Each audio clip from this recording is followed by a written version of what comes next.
हमारा टॉपिक है बेटे, हम वर्क डन करेंगे। वर्क डन कैलकुलेट करेंगे, डेराइव करेंगे during isothermal process and adiabatic process. Work done during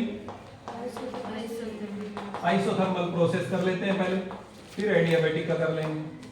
और ये इंपॉर्टेंट टॉपिक है बेटे, ये डेरिवेशन एग्जाम्स में भी आती है। क्लियर हुआ कि नहीं हुआ? Yes sir. तो चलिए, सबसे पहले तो आइसोथर्मल प्रोसेस क्या होता है आपको पता ही है, तो उसकी डेफिनेशन लिख लेनी है। उसके बाद में आइसोथर्मल प्रोसेस में क्या कांस्टेंट होता है बेटे?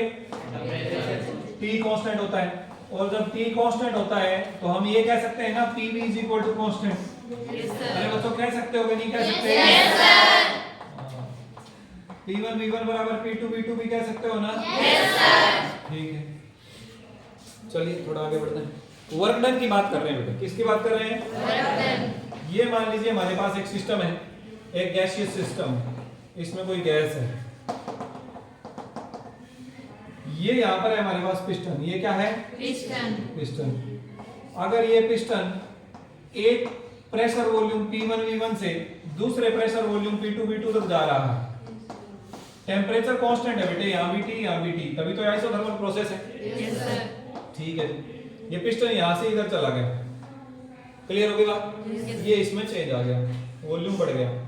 अब देखते हैं, अब वर्क डन हम पहले ही कैलकुलेट कर चुके हैं, एक फार्मूला हमने करा था। अरे नहीं बच्चों क्या? Yes sir. शुरू में आपको बताया था वर्क डन ड्यूरिंग एक्सपेंशन। हम एक्सपेंशन की जगह कंप्रेशन का भी कर सकते हैं, वही सेम फार्मूला आएगा कि वर्क डन उतना ही, जितना एक्सपेंशन में वर्क डन होगा उतना ही कंप्रेशन में होगा। फर्क क्या है? एक्सपेंशन में वर्क सिस्टम करता है, कंप्रेशन में वर्क सिस्टम के ऊपर होता है।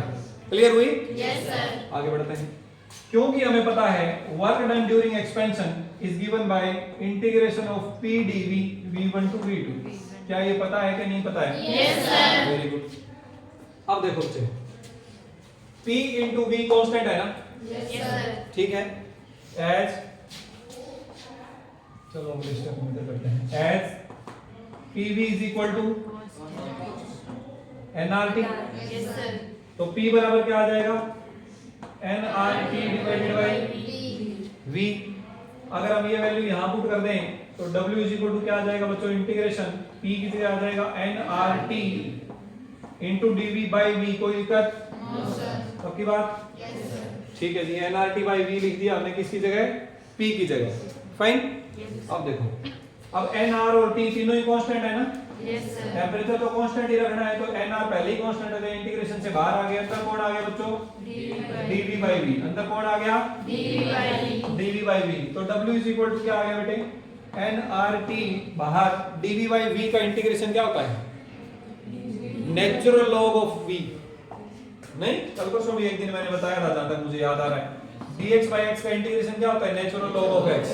इसी प्रकार dV बाई V का इंटीग्रेशन क्या होगा बेटे? Natural log of x। Natural log of V। इसे ln ऑफ V बोल देते हैं। क्या बोल देते हैं? ln। ln means short form of natural log. तो इसका क्या आ जाएगा answer? ln of V। ln of v integration limit V1 से लेकर V2। अब हम लिमिट लगा देंगे बच्चों। nRT लिमिट में क्या होता है? जो इसके अंदर चेंज होने वाली क्वांटिटी है उसकी जगह पहले ऊपर वाली लिमिट, फिर माइनस, फिर नीचे वाली limit. Is it okay? Yes sir. तो ये आ जाएगा बच्चे ln ऑफ V की जगह V2, फिर माइनस ln ऑफ V की जगह V1। कोई दिक्कत है तो पूछ लीजिए। No sir. ठीक है बच्चों, W is equal to nRT log of x माइनस log of y बराबर होता है log x by y। Formula पता है? Yes sir. करवाया हुआ है मैंने पहले। log x माइनस log y बराबर होता है बच्चों log of x divided by y। और यहाँ माइनस की जगह प्लस हो तो ये हो जाता है log x into y। हाँ या ना? Yes sir. याद है आपको, एक बार मैथमेटिकल क्लास लगाई थी हमने फिजिक्स में, उसमें करवाया था ये फार्मूला। Yes sir. हाँ, तो यहाँ पर क्या आ जाएगा बच्चों? ln of V2 divided by V1। यहाँ लिख भी सकते हो बिकॉज, क्योंकि log ऑफ x माइनस log ऑफ y बराबर होता है log ऑफ x बटा y। ठीक है? Yes sir. अब ये है बच्चों नेचुरल लॉग। ये क्या है? नेचुरल। और हमारे पास जो लॉग टेबल होती है उसमें वैल्यूज होती हैं log 10 वाली, तो हम इसे log 10 में कन्वर्ट कर लेते हैं। किस में कन्वर्ट कर लेते हैं? log 10। तो कैसे होता है बेटे? 2.303 से मल्टीप्लाई कर देते हैं। इससे मल्टीप्लाई कर देते हैं 2.303 से इनटू nRT पहले ही है। ln की जगह क्या आ जाएगा? log base 10। log base 10 V2 by V1। लो जी, ये आ गया फार्मूला कि अगर ध्यान देना, अगर आप वॉल्यूम V1 से वॉल्यूम V2 तक चेंज करते हो आइसोथर्मल प्रोसेस में, तो कितना काम करना पड़ता है, वर्क डन कितना करना पड़ता है, इतना करना पड़ता है 2.303 nRT log 10 V2 by V1। V1 और V2 क्या है, इनिशियल और फाइनल वॉल्यूम। T क्या है, वो फिक्स टेम्परेचर जिस पर आप ये प्रोसेस कर रहे हैं। R और N आपको पहले ही पता है, हाँ या ना बोलो। Yes, sir. कोई दिक्कत किसी बच्चे को? No, sir. यहां से देखिए P1 V1 बराबर P2 V2, तो हमें यहां से V2 by V1 निकालना हो, तो ये V2 है, ये V1 को अगर मैं इधर ले आऊं तो क्या ये P1 by P2 के बराबर होगा? Yes, तो sir. क्या मैं इस फार्मूले में V2 by V1 को हटा के P1 by P2 भी लगा सकता हूं? Yes, sir. तो एक और फार्मूला बन जाता है बच्चों, nRT log base 10 P1 by, ये फार्मूला भी आइसोथर्मल प्रोसेस के वर्क डन का है। यानी अगर आपको दोनों वॉल्यूम पता हो तब भी आप वर्क डन कैलकुलेट कर सकते हैं, अगर आपको दोनों प्रेशर पता हो तब भी आप वर्क डन कैलकुलेट कर सकते हैं। कोई दिक्कत किसी बच्चे को? No, sir. ठीक है जी बच्चों, ये था डेरिवेशन किसका, work done during isothermal process. जब आइसोथर्मल प्रोसेस में किसी एक वॉल्यूम से किसी दूसरे वॉल्यूम तक सिस्टम एक्सपैंड होता है या कंप्रेस होता है तो कितना वर्क डन करना पड़ता है, दिस इज द फार्मूला। कोई दिक्कत? No, sir. ठीक है, नोट कर लिया? Yes. कर लो। हाँ जी बेटे, अब इसी में हम work done during adiabatic process कर लेते हैं। अप्रोक्सीमेटली सेम ही तरीका है, बस आंसर थोड़ा अलग आएगा, फार्मूला थोड़ा अलग आएगा। एडियाबैटिक प्रोसेस में क्या होता है बच्चों, DQ जीरो होता है। क्या जीरो होता है? DQ. यानी हीट एक्सचेंज अलाउड नहीं है। क्या अलाउड नहीं है? Yes. तो क्या हमने अभी ये पढ़ा था कि PV की पावर गामा कांस्टेंट होता है। Yes, sir.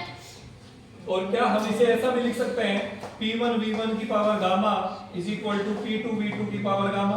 Yes, sir. भाई इन दोनों चीजों की मल्टीप्लाई कांस्टेंट है, तो चाहे एक स्टेट, दूसरी स्टेट, तीसरी स्टेट, कितनी भी स्टेट हो, सभी के लिए वैलिड रहेगा ये फार्मूला। तो Yes, sir. ठीक है बच्चों, अब हम बात करते हैं वर्क डन की।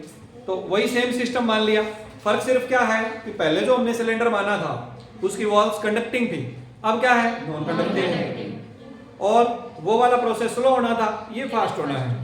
लेकिन एक्सपेंशन तो दोनों में हो सकता है ना, क्योंकि हम वॉल्यूम कांस्टेंट की तो बात नहीं कर रहे। एक्सपेंशन और कंप्रेशन तो दोनों में हो सकता है कि नहीं हो सकता? Yes, sir. तो हम उसी प्रोसेस की बात कर लेते हैं। मान लेते हैं कि वॉल्यूम जो है वो V1 से V2 तक चेंज हो रहा है, भले ही कंप्रेस करे भले ही एक्सपेंड करे।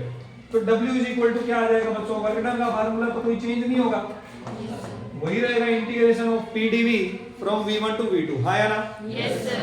ठीक है जी, एज P V की power gamma is equal to क्या होगा, कांस्टेंट। मान लेते हैं हम इस कांस्टेंट को K लिख देते हैं। क्या लिख देते हैं? K। तो यहां से P क्या आ जाएगा बच्चों, K इंटू V की पावर माइनस गामा। अरे बच्चों ये V की पावर गामा इधर ले आएंगे, Yes, sir. माइनस गामा होगी, अभी आप पुट कर देंगे। तो W बराबर क्या आ जाएगा, इंटीग्रेशन ऑफ P की जगह पुट कर दिया K into V power minus gamma into dV V1 से लेकर। V2 तक. कोई दिक्कत? No, sir. K बाहर आ जाएगा इंटीग्रेशन से। V की पावर माइनस गामा dV का इंटीग्रेशन क्या होगा बच्चों, V की power minus gamma plus 1 divided by minus gamma plus 1। हाँ या ना? Yes, sir. इंटीग्रेशन का यही तो तरीका है बच्चे। Yes, sir. आप बच्चों को मैंने बताया हुआ है कि x की पावर n dx, इसका इंटीग्रेशन होता है बेटे पावर में एक ऐड कर दीजिए और इसी से डिवाइड कर दीजिए। तो यहाँ पर v की पावर माइनस गामा था, उसमें एक ऐड कर दिया और जो पावर बनी उसी से डिवाइड कर दिया। Yes. और इंटीग्रेशन लिमिट आ गई v1 से v2। लिमिट क्या आ गई बेटे? V1 से V2. यहाँ तक कोई डाउट है तो पूछ लीजिए। No, sir. Any doubt? No, sir. ठीक है, w is equal to k divided by, ये 1 माइनस गामा बाहर ले लें तो कोई दिक्कत नहीं। No, sir. अंदर क्या बचा, v की power minus gamma plus 1। Limit क्या है बच्चों? V1 से v1 से v2। अब हम ये लिमिट्स पुट करेंगे। क्या करेंगे? लिमिट से लिमिट्स पुट करेंगे। लिमिट पुट करने का तरीका अभी बताया था मैंने आपको, Yes, sir. Upper limit minus lower limit. तो w is equal to k divided by 1 minus gamma into v power, अब v की जगह पहले ले लेंगे v2 माइनस गामा प्लस 1, फिर माइनस v की जगह ले लेंगे v1 माइनस गामा प्लस 1। बोलो कोई दिक्कत है किसी बच्चे को? No, sir. Any doubt to anybody? No, sir. तो ये हमारे पास क्या आया, work done during adiabatic process. आगे बढ़ते हैं।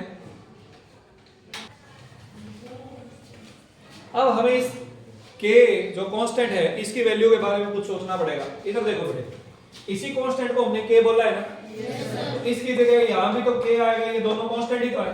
Yes sir. तो अगर मैं k की जगह ये वाली वैल्यू पुट करूं या ये वाली पुट करूं तो कोई दिक्कत नहीं है। No sir. तो इस k को अगर हम मल्टीप्लाई कर दें अंदर, एक बार इसके साथ एक बार इसके साथ, कोई डाउट? No sir. अब देखो बेटे w is equal to 1/1 minus gamma, इस k की वैल्यू तो मैं ये 2 वाली पुट कर देता हूं क्योंकि ये v2 के साथ में है, तो ये आ जाएगा बच्चों p2 v2 की पावर गामा इनटू v2 की पावर माइनस गामा प्लस 1। कोई दिक्कत है तो पूछ लीजिए भाई। No sir. माइनस इस k की जगह मैं ये वाली वैल्यू पुट कर देता हूं p1 v1 की पावर गामा इनटू v1 की power minus gamma plus 1। Any doubt? Yes sir. w is equal to 1/1 minus gamma, ध्यान देना बच्चों, p2 v2 की पावर कितनी बढ़ गई? 1। Yes sir. भाई प्लस का गामा और माइनस गामा जुड़ के 0 हो गए, 1 बच गया सिर्फ, तो ये बच गया p2 v2 minus p1 v1। कोई डाउट है? नो तो ये सर। फार्मूला आ गया बच्चों, work done during adiabatic process. Work done during adiabatic process. कोई दिक्कत है किसी को? No sir. अगर तो वॉल्यूम v2 ज्यादा होगा v1 से तो ये आपके पास पॉजिटिव आ जाएगा, अदरवाइज ये नेगेटिव आ जाएगा। क्लियर? Yes sir. ठीक है। क्या इसको कोई और फॉर्म में लिख सकते हैं? H PV is equal to nRT होता है कि नहीं होता? Yes sir. क्या मैं यहाँ से ऐसे लिख सकता हूँ P1 V1 is equal to nRT1 और P2 V2 is equal to nRT2 लिख सकता हूँ? मैं नहीं लिख सकता। Yes sir. क्या टेम्परेचर चेंज हो रहा है कि नहीं हो रहा? यस। एडियाबेटिक प्रोसेस है तो टेम्परेचर भी चेंज हो रहा है ना बच्चों। Yes, तो ये फार्मूला तो सिर्फ प्रेशर और वॉल्यूम की टर्म्स में है, हमें टेम्परेचर की टर्म्स में भी तो फार्मूला चाहिए। Yes sir. तो देखो भाई P2 V2 की जगह पे ये पुट कर देते हैं, P1 V1 की जगह ये पुट कर देते हैं, तो देखो W क्या आ जाएगा? W is equal to 1/1 minus gamma P2 V2 की जगह पुट कर दिया nRT2 माइनस P1 V1 की जगह पुट कर दिया nRT1। नहीं समझ आया हो तो दोबारा पूछ लेना। आया कि नहीं आया? Yes sir. अभी बताया नहीं, आया कि नहीं आया? समझ आया कि नहीं आया? हाँ, तो यस सर तो जवाब नहीं बनाना उस बात का, हर बात के लिए यस सर बोल देते हो। एन आर कॉमन ले लेते हैं बच्चों, क्या लेते हैं? एन आर को कॉमन, अंदर कौन बचा? लो जी ये फार्मूला है, तो इसे इक्वेशन नंबर 1 बोल देते हैं, इसे 2। इक्वेशन 1 और 2 दोनों ही एडियाबेटिक प्रोसेस के लिए वर्क डन का फार्मूला है। अगर तो हमें प्रेशर और वॉल्यूम की वैल्यूज दी हुई है तो ये फार्मूला यूज कर लो, अगर आपको टेम्परेचर वैल्यूज दी हुई है तो ये फार्मूला यूज कर लो। और गामा हम आगे चल के कैलकुलेट करना भी सीखेंगे। भाई गैसेस की बात कर रहे हैं, एक होती है मोनो एटॉमिक गैस 1 एटम वाली गैस, एक होती है डाई एटॉमिक 2 एटम वाली, एक होती है ट्राई एटॉमिक 3 एटम वाली। इन सभी गैसेस के लिए गामा की वैल्यूज हम कैलकुलेट करेंगे। ठीक, तो इसका मतलब इस फार्मूले को यहां से अगर हम न्यूमेरिकल सोल्व करना पड़े तो हमें गामा की भी वैल्यू चाहिए। P1 V1 T1 P2 V2 T2 ये वैल्यूज तो हमें दी गई होगी जब न्यूमेरिकल पूछा जाएगा। गामा हो सकता है दिया जाए but otherwise we can calculate also. Fine, तो we will discuss it later. इसके बारे में हम बाद में बात करेंगे जब भी इसकी बारी आएगी। आपको गामा क्या होता है ये तो पता है ना? क्या होता है? अभी बताया था थोड़ी देर पहले, CP/CV होता है। गामा क्या होता है बच्चों? CP/CV। CP/CV। कोई दिक्कत? No sir. ठीक है जी।